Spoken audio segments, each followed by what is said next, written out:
apapun terjadi kamu traktir temanmu besok. Bengong jam 7. Sampai 1 jam setengah lu bengong. Iya. Kalau nggak bisa keluarin kata-kata baik, mending tutup mulutmu.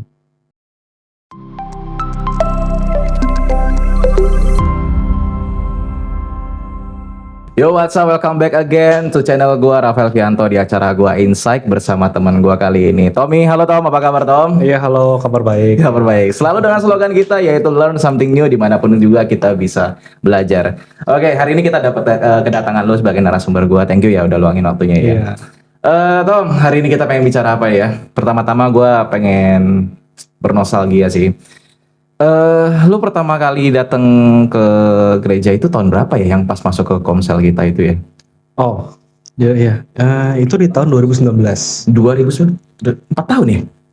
Iya, jalan 4 tahun lah ya. Gila, nggak berasa ya? Iya. Tapi gue pengen nanya, lu sebelumnya backgroundnya itu dari Katolik bukan sih? Enggak, aku dari kecil ke keluarga aku sih Buddha. Oh, keluarga Buddhis, Buddha. iya. Oke, lu asli dari mana?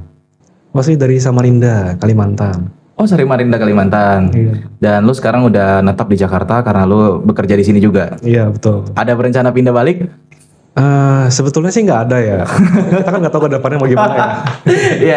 Iya. Oke, Tom, gue tertarik, gue pengen tahu nih, sebenarnya apa sih yang membuat lu datang ke gereja tahun 2019 itu dan kenapa Katolik? Lu boleh cerita nggak sedikit tentang hal Iya. itu?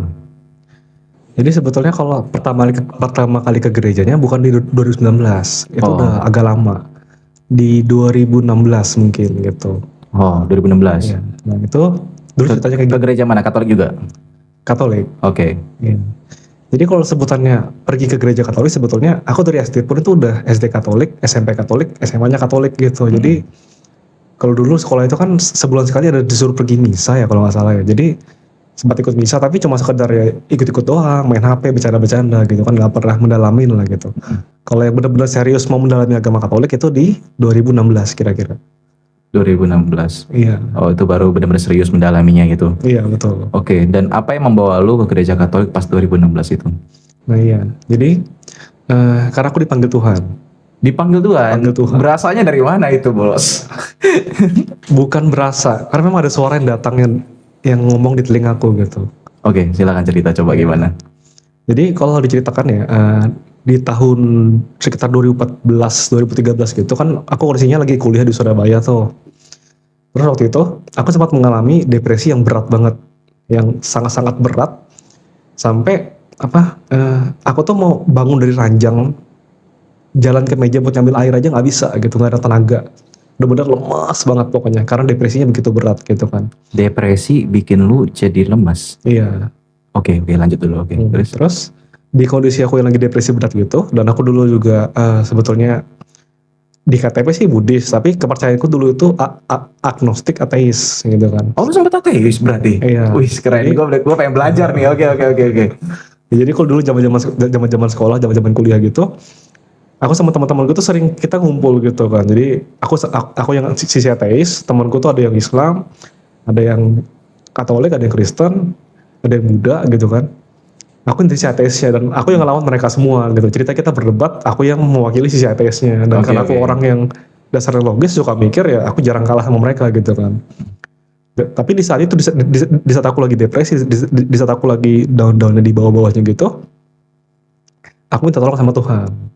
Aku udah sama Tuhan kayak gini, Tuhan, aku udah capek hidup nih, aku mau mati aja bisa nggak gitu.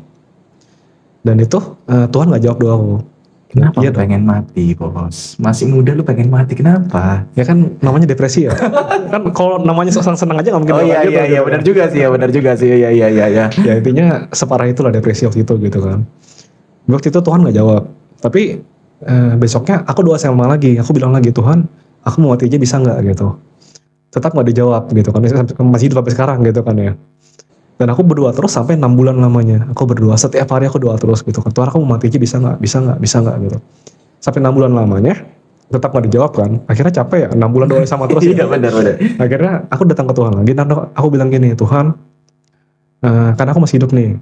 Mungkin artinya kamu punya tugas buat aku yang bisa aku lakukan gitu kan ya. Kalau gitu ngomong aja, kamu mau aku ngapain, biar cepat aku lakuin, cepat aku selesai, cepat aku pergi. Benar. Logis kan jawabannya gitu kan. Dan di saat itu Tuhan menjawab gitu. Itulah di 2016 itu. Jawabannya seperti? Nah Tuhan menjawab ada 3 hal yang harus aku lakuin, dan itu jelas banget. 3 hal itu adalah aku harus minta maaf sama orang tua, cari kerja, pergi ke gereja. Oke. Itu jelas banget 3 hal itu. Dan setelah aku dengar 3 hal itu pun, aku langsung tanya lagi, gereja Katolik apa Kristen? Dan dijawab Katolik. Kenapa aku nanya gereja Katolik apa Kristen? Karena dulu aku kuliah itu di kampus yang namanya Universitas Kristen Petra. Oke. Jadi teman-teman gue tuh Kristen semua gitu. Teman baikku tuh ada orang Ambon gitu ya. Dia itu bisa tiap hari ke gereja, tapi gereja Kristen gitu. Oke. Kayak dia pernah beli sound system buat gerejanya dia yang ngangkutin ke dalam gereja, setting kabel segala macam gitu. Aku kalau masuk Kristen tuh gampang banget, tinggal ikut dia udah pasti masuk gitu kan. Tapi nggak tahu, udah bilang aku disuruh masuk Katolik, akhirnya aku memilih gereja Katolik. Oh. Dan setelah itu ya setiap hari Minggu aku selalu ikut misa di gereja. Tapi cuma sebatas ikut misa doang, nggak pernah ikut katekumen, nggak pernah mendalamin, nggak pernah cari tahu gimana cara masuk Katolik dan segala macam gitu. Berarti lu cuma jadi umat pasif yang datang doang gitu Iya ya? betul. Iya. Tapi sebagai umat pasif sih sebenarnya udah cukup bagus. Orang mau datang ke gereja tuh susah loh. Iya. Dan lu mau datang sih bagus. Oke, terus lanjut lagi di situ? Ya, jadi setelah itu aku mulai ikut misa di gereja tiap hari Minggu gitu kan. Tapi aku tahu di saat itu aku belum bisa ikut kelas katekumen untuk dibaptis gitu. Karena? Karena dulu aku sih taunya kalau masuk Katolik itu nggak gampang, butuh waktu 1 tahun buat belajar iya dulu benar. gitu kan. Nah dulu aku pas kondisi di Surabaya gitu ya, aku itu kan mau cari kerja juga, dan waktu itu cari kerja di Surabaya lumayan susah, karena aku ada gap year yang sekitar 2 tahun gitu kan, dari lulus kuliah sampai aku mau cari kerja gitu kan. Dan setiap kali aku daftar ke perusahaan pasti ditanya, kamu 2 tahun ngapain aja? Aku gak bisa jawab gitu kan. Ya akhirnya puji Tuhan aku dapat kerjaan di Jakarta. Jadi setelah aku memutuskan untuk pergi ke gereja Katolik, setelah 3 bulan aku pergi ke Jakarta, kerja tuh di Jakarta setahun jadi kontraktor. Dan setelah setahun pun di Jakarta, ternyata aku pindah lagi, kuliah lagi gitu kan, melanjutkan studi lagi, pergi dari Jakarta. Studi juga cuma setahun lagi. Nah setelah studi setahun tadi, akhirnya aku balik lagi ke Indonesia. Itulah akhirnya kita ketemu di 2019. Ya akhirnya aku bisa ikut kelas katekumen gitu. Oh, jadi kelas katekumen tahun 2019 berarti ya? Iya. 2019 berarti sekarang udah 2 tahun setelah dibaptis ya? Iya, jalan 3 tahun lah. Iya, luar biasa. Lu tahu dari mana waktu itu ada komsel di tempat kita? Oke. Jadi ini ceritanya lumayan dibilang kebetulan, tapi sangat-sangat kebetulan gitu ya. Jadi dulu aku pas pertama kali kerja di dunia IT ya, di satu kantor namanya Cashless. Oke. Nah di Cashless itu pas aku masuk, aku ingat waktu itu tanggal 25 Februari, hari Selasa kalau nggak salah, Selasa apa Senin gitu. Pas aku masuk gitu kan, udah masuk. Besoknya setelah aku itu ada satu anak baru masuk juga. Oh, jadi barengan. Iya, barengan. Jadi kan, sama-sama baru masuk nih. Anak gitu. baru nih. Nah, terus ternyata gitu kan ya. Dulu tuh aku juga masih sering sarapan. Oke. Jadi aku kayak pagi-pagi ke kantor gitu, aku beli nasi kuning, beli bubur kacang hijau gitu kan. Mau makan lah pagi-pagi tuh. Nah, si anak tadi yang beda sehari sama aku tuh, dia sering sarapan juga. Jadi kita sama-sama beli nasi, duduk sebelahan, cerita lah gitu, dari mana. Di Jakarta udah berapa lama, ada keluarga nggak, segala macam gitu. Terus dia mulai korek-korek tuh gitu. Pak Tom, sorry boleh nanya agamanya apa gitu. Ya, aku cerita dong, aku sebetulnya di KTP sih Buddha, tapi kepingin masuk Katolik gitu, tapi belum pernah masuk gitu kan. Cerita dari sisi dia tuh dulu pernah ikut seminari. Jadi dia lumayan aktif lah di gereja Katolik. Oke. Terus dia nawarin, Tom, ya aku punya punya komunitas nih. Ada komunitas namanya PD, ada juga Kombas, mau coba ikut nggak? Aku kenalin gitu. Ya kan aku dikenalin lah ke Kombas kita. Gitu. Masuklah akhirnya ke Kowili ya. Masuklah Kombasnya Kowili. Iya Tom, tapi gue tadi penasaran soal ateis sih.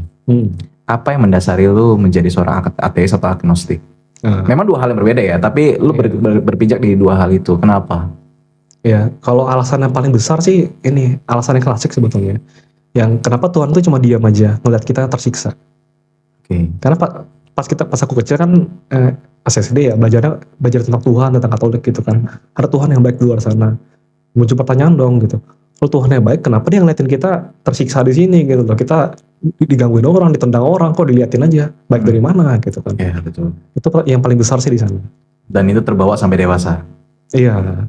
Banyak lah pertanyaan yang bilangnya Tuhan ada di mana-mana, tapi kok orang jahat hidupnya baik-baik aja, kita yang baik-baik aja hidupnya malah nggak baik-baik aja gitu, kalau malah diganggu gitu. Gimana sih gitu kan? Iya. Gitu lah. Pertanyaan klasik lah sebetulnya ya. Terima kasih. Tapi udah pernah ditanyain dan dapat jawabannya belum sih? Hal-hal kayak gitu. Sudah. Karena gue juga tipe orang yang suka bertanya. Jadi kalau gue lagi diem tuh sebenarnya ada dua hal. Gue lagi mikirin kerjaan atau mikirin hal rohani sebenarnya. Nah kalau hal rohani itu gue selalu berkutat di pertanyaan-pertanyaan kayak gitu. Entah kan kayak misalnya Tuhan melarang perceraian nih, tapi kenapa dibilang boleh cerai karena zina gitu kan? Itu ada beberapa ayat kontradiksi yang selalu gue tanya dalam diri gue. Terus kayak misalnya Tuhan bilang tidak membatalkan hukum Taurat, berarti sampai hari ini kita nggak boleh makan babi dong, nggak boleh ini, nggak boleh itu dong. Nah itu menjadi pertanyaan gue, dan gue selalu berusaha cari tahu. Nah puji Tuhannya sekarang kita hidup di zaman yang sangat gampang mencari informasi sih. Jadi kalau lu masih punya pertanyaan seperti itu, gampang dikorek informasinya. Dan kesenangan pribadi buat gue, karena ketika ada umat awam yang bertanya, gue jadi bisa mempertanggungjawabkan iman gue sih di hadapan mereka, gitu sih. Iya. Nah Tom, sekarang kan gue tahu lu udah mulai masuk ke pelayanan nih. Betul. Ya, lu masuk pelayanan dan tahun depan kayaknya diresmikan ya? Amin. Tahun depan apa tahun ini ya? Tahun ini harusnya. Oh tahun ini ya? Iya. Tahun ini tapi misa pengukuhannya tahun depan gitu? Iya betul. Oke. Kenapa dari seorang Tommy yang ateis terus bertobat dan mau pelayanan? Apa ini ceritanya nih? Betul. Itu sebetulnya lumayan lucu gitu karena dulu sering berdebat gitu kan dari sisi ateis, sekarang malah pelayanan gitu. Iya benar. Iya. Nah jadi sebetulnya kalau kenapa mau pelayanannya itu ada alasannya dari akhir tahun 2022 kemarin. Oh akhir tahun 2022 kemarin. Iya. Kenapa? Nah jadi sebelum kejadian ini pun sebetulnya teman-teman dari sebelum kejadian ini pun. Oh gitu, ini pun. Sorry. Teman-teman komunitas itu udah banyak yang sering nanyain gitu kan, Tom nggak mau coba pelayanan, nggak mau coba daftar kader gitu kan. Tapi aku selalu menolak gitu karena aku pikir habis kerja kan capek ya, pengennya rebahan. Iya benar.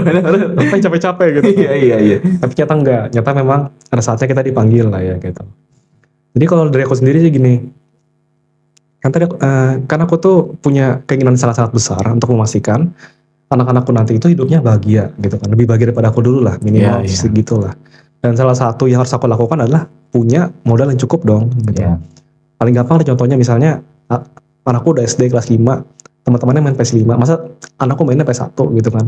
Dia berteman aja susah gitu karena modal kita nggak cukup gitu kan. Jadi salah satunya aku pikirkan adalah aku tuh butuh modal yang jauh lebih banyak daripada sekarang gitu. Jadi aku sempat membuka bisnis waktu itu. Banyak yang aku coba. Aku pernah coba bikin channel YouTube gitu kan. Udah nggak sampai 10 subscribernya gitu kan. Terus aku juga pernah bikin Batako mini gitu. Nah waktu itu kondisinya di akhir tahun 2022 ya, beberapa bulan yang lalu itu sebelum aku mulai pelayanan,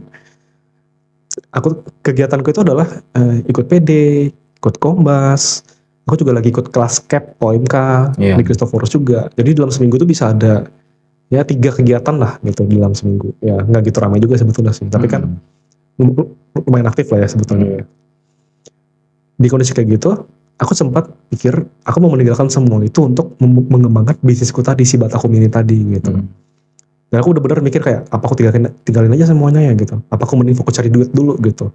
Duitnya udah banyak baru balik ke gereja lagi apa gimana gitu. Pokoknya aku tuh sempat berpikir kalau aku tuh mau fokus cari duit dulu gitu. Tapi yang aku dapat adalah waktu itu pas aku lagi pikiranku tuh fokus untuk ke bisnisku tadi dan aku mencoba untuk melepaskan PD, melepaskan CAP, melepaskan kegiatan di gereja, sifatku berubah. Aku jadi cepat marah, cepat kesel. Pokoknya aku jadi tipe orang yang beda dengan aku sekarang gitu, beda banget. Sifatnya udah berubah banget, beda banget. Dan aku ingat waktu itu tuh sekali, aku lagi pergi naik motor, pergi ke gereja, lagi ada kelas CAP malam itu. Baru masuk gerbang gang ke Kristoforus itu, aku tiba-tiba diingatkan dengan beberapa sosok orang yang hidupnya tuh dikuasai dengan uang gitu. Terus aku langsung tersentak gitu kan, loh maksudnya kalau aku terusin pola pikirku seperti ini nanti aku jadi seperti mereka. Aku nggak mau jadi seperti mereka gitu. Akhirnya di situ aku merasa kayak aku diingatkan kalau hidupku tuh nggak harus fokus kepada uang doang. Tetap harus ingat kepada Tuhan, tetap harus aktif di kegiatan komunitas gereja gitu. Di situ aku mulai bimbang tuh kayak aku mau cari duit, tapi kok kayaknya diingetin Tuhan jangan fokus ke duit doang gitu kan. Terus gimana nih? Aku nggak boleh kaya, aku nggak boleh cari duit gitu kan. Sempat bimbang tuh gitu. Akhirnya ada satu kejadian di akhir tahun kemarin, sebelum Natal pokoknya, sekitar bulan Desember lah gitu. Waktu itu kondisinya aku baru pindah rumah gitu kan. Jadi keluarga aku baru beli rumah gitu di Jakarta. Aku pindah ke sana. Namanya rumah baru itu kan masih barangnya masih berantakan, Iya, betul. masih banyak tukang-tukang segala macam. Terus juga jadi waktu itu aku di rumah baru pindah, barang-barangku bahkan belum dibongkar gitu, masih berhamburan. Orang tuaku juga karena di rumah terus, jadi kita banyak berinteraksi lah ya gitu, Iya. banyak mengganggu. Dari sisi kerjaan juga entah kenapa kerjaanku tuh ribet banget, kayak makin lama makin ribet gitu loh, gak tahu Oke. kenapa. Nah, intinya aku itu pusing banget, kepala aku tuh pokoknya penuh dengan banyak hal-hal yang lain gitu. Dan waktu itu aku ingat juga di hari Selasa, Selasa. Jadi aku kan selesai kerja itu jam 5.30. 5.30, oke. Terus mulai kelas cap itu jam 7.15 kalau nggak salah. Tapi jam 7 udah kelas dibuka. Jadi intinya aku tuh punya waktu kosong dari 5.30 sampai jam 7 malam. Dimana aku bisa menggunakan waktu itu untuk mengembangkan bisnisku tadi gitu kan. Jadi begitu sampai jam 5.30 di hari Selasa, aku matiin laptop kantor, aku buka buku catatanku gitu kan, ambil pulpen. Rencana aku adalah ya mengeluarkan ide-ide yang apa bisa aku lakukan untuk mengembangkan bisnisku tadi gitu kan. Aku buka buku, ambil pulpen, aku cuma bengong dong di atas meja. Bener-bener cuma diem aja gitu. Bengong aja pokoknya, nggak bisa ngapa-ngapain. Saking udah penuh banget nih kepala, pokoknya udah penuh banget sampai mikir aja nggak bisa. Bener-bener cuma bengong doang gitu kan. Tahu-tahu udah jam 7. Bengong jam 7. Sampai 1 jam setengah lu bengong. Iya. Buset. Bener-bener bengong banget. Akhirnya masuk kelas cap, masuk ke ruangan gitu kan. Habis itu kelas capnya dimulai. Jadi kelas cap itu dimulai dengan baca doa, dengan melakukan pujian dan penyembahan, 2 lagu doang sebetulnya. Tapi di malam itu gitu ya, setelah selesai baca doa, lagu pujian diputar, tiba-tiba kepalaku langsung plong. Langsung kosong, plong. Langsung ambil bukuku, langsung tulis. Oke, pertama, barangku aku harus giniin. Kedua, cetak barangnya. Lihat hasilnya, kalau hasilnya berhasil, kita lanjutkan kayak gini. Kalau gagal, ganti ini, bikin tabelnya, bikin lagi. Ketiga, kalau udah siap beginiin. Keempat, untuk masa depan, dibikin website, bikin ini. Dan tiba-tiba idenya langsung datang semua gitu. Gitu. Akhirnya selesai kan tuh, aku catat semua gitu di bukuku, tutup. Udah, akhirnya kelasnya dimulai gitu. Zoom waktu itu.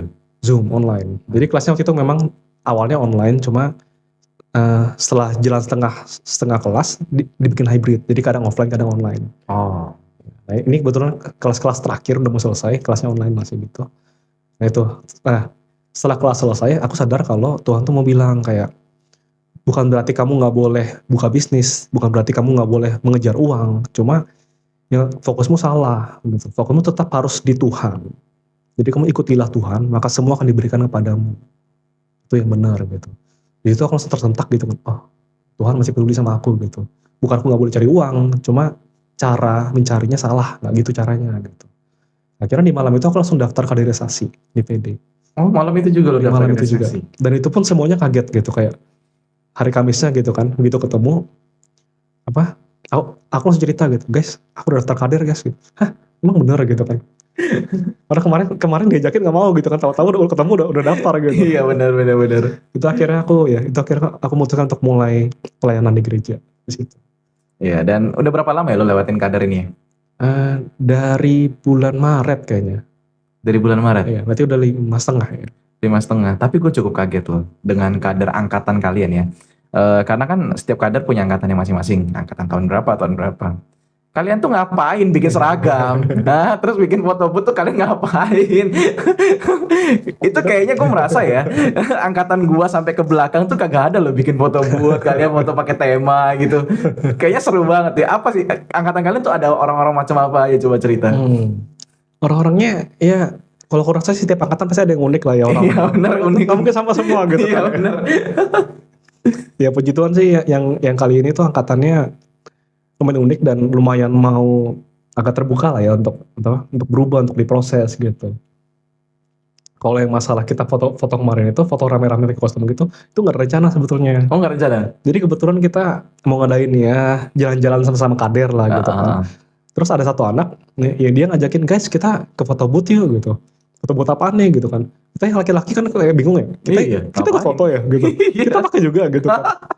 Tapi akhirnya karena ada unsur keramai-ramean gitu kan. Ya udahlah gitu. Ya. Akhirnya kita ikut lah foto-foto rame-rame, itulah terjadi. Tapi untuk orang-orangnya lumayan dinamis lah kalau gue bilang ya. Iya. Ya puji Tuhan kita masih damai-damai aja. Cuma sifatnya lucu-lucu lah orangnya. Lucu-lucu gitu. Berarti di grup kalian nggak pernah berantem gitu? Nggak pernah berselisih pendapat sampai tegang gitu? Tegangnya pernah tapi nggak pernah sampai berantem banget. Karena mungkin satu hal mungkin masih malu-malu kali ya. Bagaimana ya? Nah, kalau angkatan gue sih serem dulu loh. Sumpah lu tak ya gue udah pernah cerita lah isinya siapa aja ya. Itu sih isinya tiap hari sih tarik urat loh. Untung gue laki-laki di sana cuma 2 lagi, cuman gue sama temen gue tuh lagi kan. Wah tiap hari tarik urat gue diam aja. Itu sih kebanyakan rekonsiliasi lu setiap hari lu minta maaf lah, ntar ngambek lagi lah, pusing lu gue. Tapi bersyukurnya bertahan sampai akhir sih. Nggak gitu banyak yang keluar. Puji Tuhan lah. Iya puji Tuhan banget sih. Kalian ngerasain ini nggak jual baju bekas? Oh enggak. Kita nggak jual baju bekas sih. Oh nggak ngerasain cari dana baju bekas gitu nggak ya? Enggak. Kita kemarin cari dananya main-main kayak main bultang gitu. Ah main bultang gimana cara cari dana? Maksudnya gimana? Jadi kita bookingin lapangan gitu kan. Kita siapin koknya segala macam. Tinggal mereka daftar. Cuma ya uang pendaftarannya lumayan tinggi daripada biasa gitu. Oh, I see. Gitu. Kemarin itu saya cari dana kan untuk acara kan? Sama kan formulanya kan Masih cari dana sama, iya. acara gitu ya kan? Iya. Ya semoga lalu bisa berjalan sampai akhir lah ya. Soalnya angkatan lo ini benar-benar angkatan regenerasi bener-bener. Soalnya yang lama-lama udah mulai hilang kan. Iya. Angkatan senior kita udah mulai hilang. Kalau ada orang yang bilang kayak kita semakin dekat sama Tuhan itu cobaannya semakin berat. Itu aku baru sadar gitu. Oh gini maksudnya gitu. Contoh. Nah ini seru nih. Gimana? Jadi yang pertama terjadi adalah waktu itu aku ingat banget lagi kelas pengajaran kedua kader gitu ya tentang pujian penyembahan. Karena memang aku juga dari awal pelayanan itu kepinginnya masuk ke tim pujian gitu kan. Oke. Waktu itu ngajar Korei, jadi memang ya Korei, orang ya. ya. Waktu itu kondisinya aku lagi ada menyimpan sesuatu lah ya dengan papaku gitu. Intinya papaku tuh ada nggak suka sama aku gitu kan. Di satu sisi aku nggak tahu kenapa, tapi dia nggak suka banget sama aku gitu. Dan banyak hal-hal kecil yang terjadi gitu kan ya. Terus waktu itu karena salah satu tugas kewajiban kader juga disuruh baca kitab suci kan ya, disuruh baca Alkitab. Aku waktu itu lagi baca bener-bener dari awal sampai akhir gitu kan, per hari setengah jam. Sekarang udah nyampe mana? Udah selesai. Oh udah selesai. Udah selesai dong. Oke terus. Nah, waktu itu aku lagi baca kisahnya Daud dan Saul. Oke. Dan aku pas baca Daud sama Saul, aku tuh ngerasa kayak di cerita itu akulah Daud, papaku tuh lah Saul. Dimana Saul itu mengejar Daud dan mau membunuh Daud gitu kan. Aku ngerasa kok kayak papaku sama aku ya gitu. Daud itu nggak ada salah, cuma Saul tuh benci Daud karena Daud itu orang pilihan Tuhan yang baru. Cuma itu doang, dibenci sama Saul, mau dibunuh, dikejar berapa kali bahkan gitu. Dia anak baru tapi kok bisa lebih hebat dari gua gitu ya kan. Dan percobaan pembunuhannya bukan sekali 2 kali, berkali-kali bahkan gitu. Dan aku ngerasa kayak aku juga nggak ada salah, tapi kok aku dikejar-kejar gitu. Kok aku kayaknya dibenci banget gitu. Aku nggak ada salah apa-apa. Aku ngerasa kayak relate banget sama si Daud dan papaku tuh adalah Saul gitu. Di malam pengajaran itu, Korey entah gimana caranya dia membawa-bawa nama Daud. Dia bilang Daud itu adalah seorang pemuja yang perfect banget, yang sempurna banget gitu. Dia nggak pernah berhenti memuja Tuhan. Dia juga banyak menyanyikan mazmur. Itu banyak mazmur datang dari Daud. Dan dia dikejar-kejar Saul pun dia tetap setia sama Tuhan. Dia tetap kuat berpegang sama Tuhan. Dan aku ngerasa kayak, aduh, kok aku lagi relate dengan Daud. Tiba-tiba diceritakan tentang Daud gitu kan. Kena banget tuh. Terus pas sudah selesai pengajaran, terakhir ada sisi pendoaan. Nah, doanya lumayan panjang, intinya dibilang terimalah panggilan dari Tuhan, jangan kabur gitu loh. Di saat itu aku langsung kayak aku harus mengikuti Tuhan. Di satu sisi karena aku mengikuti Tuhan, papaku benci aku gitu kan, sama kayak Daud dibenci Saul, padahal Daud itu nggak ada salah waktu itu gitu. Kayak aduh itu sakit banget, kayak aku harus tetap mengikuti Tuhan walaupun aku dibenci keluarga aku sendiri gitu loh. Itu itu nggak bisa dijelasin dengan kata-kata intinya. Itu satu yang terjadi. Terus juga beberapa bulan yang lalu gitu, aku kena layoff. Oh iya. Ya, jadi sebetulnya berita akan diadakan layoffnya itu udah lama, udah berminggu-minggu sebelumnya. Tapi kan selama belum ada keputusan Palu kan, berarti lu masih aman aja gitu. Belum tahu kenapa enggak nih aku gitu kan. Jadi sempat kepikiran kena layoff nih. Terus tahu-tahu ternyata aku cerita kejadiannya ya. Jadi berita email aku dapat layoff itu terjadi di hari Jumat sebelum misa Jumat pertama di Oke. malam itu. Nah, hari Kamisnya aku tarik mundur sehari nih sebelum aku dapat surat layoff tadi ya. Di hari Kamis kan ada PD.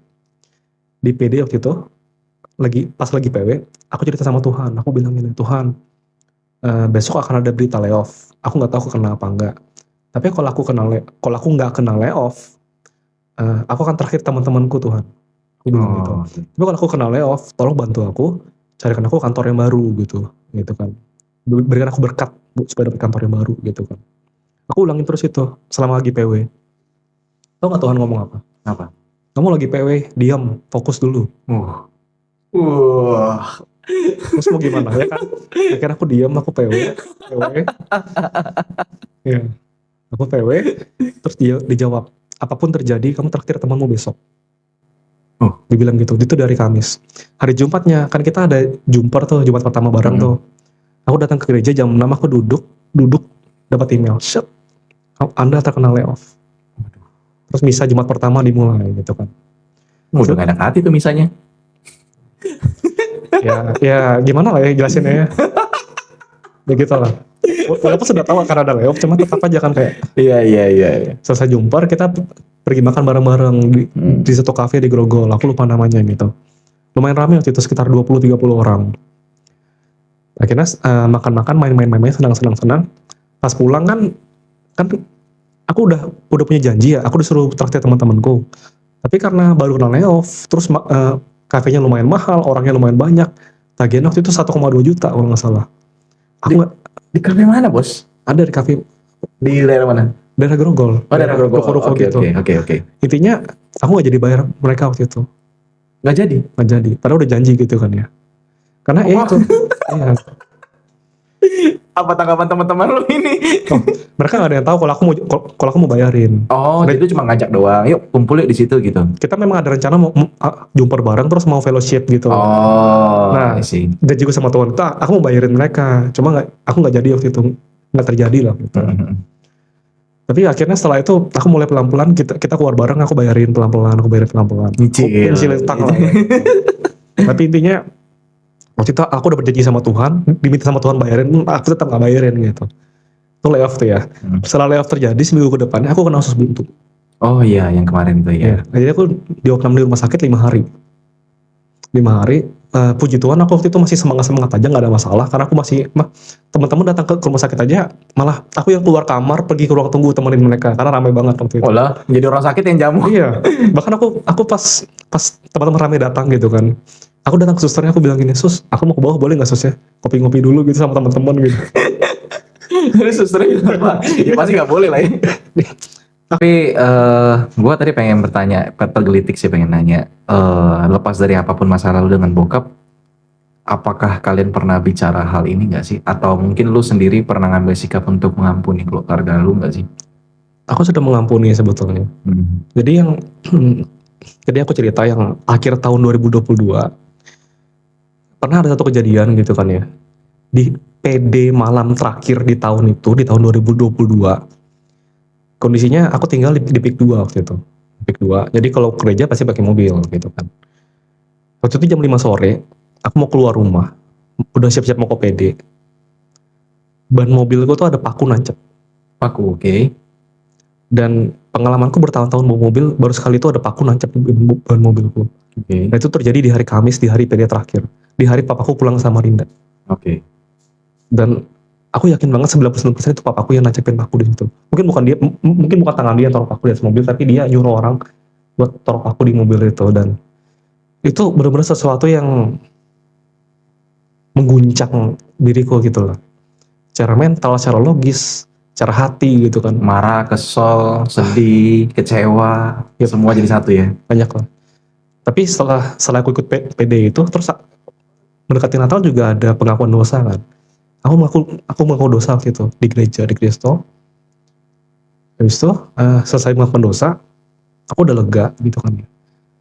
Aku duduk di depan gereja gitu kan. Terus ada tulisan di dinding waktu itu, aku ingat ada tulisan di dinding spanduk. Kalau nggak bisa keluarin kata-kata baik, mending tutup mulutmu. Kata-katanya gitu deh. di malam itu aku kontak sama mamaku gitu kan. Aku bilang, "Ma, kemarin itu teror papa kan, mau ngaku nggak? Kalau nggak mau ngaku kita nggak usah bahas nggak apa-apa. Tapi yang pasti aku udah nggak bisa tinggal di rumah itu, mending aku ngekos." Satu sisi karena jauh banget ke gereja, kedua juga aku tinggal di sana bannya bisa ditucuk paku gitu kan. Aku pelayanan aja pasti terganggu gitu kan.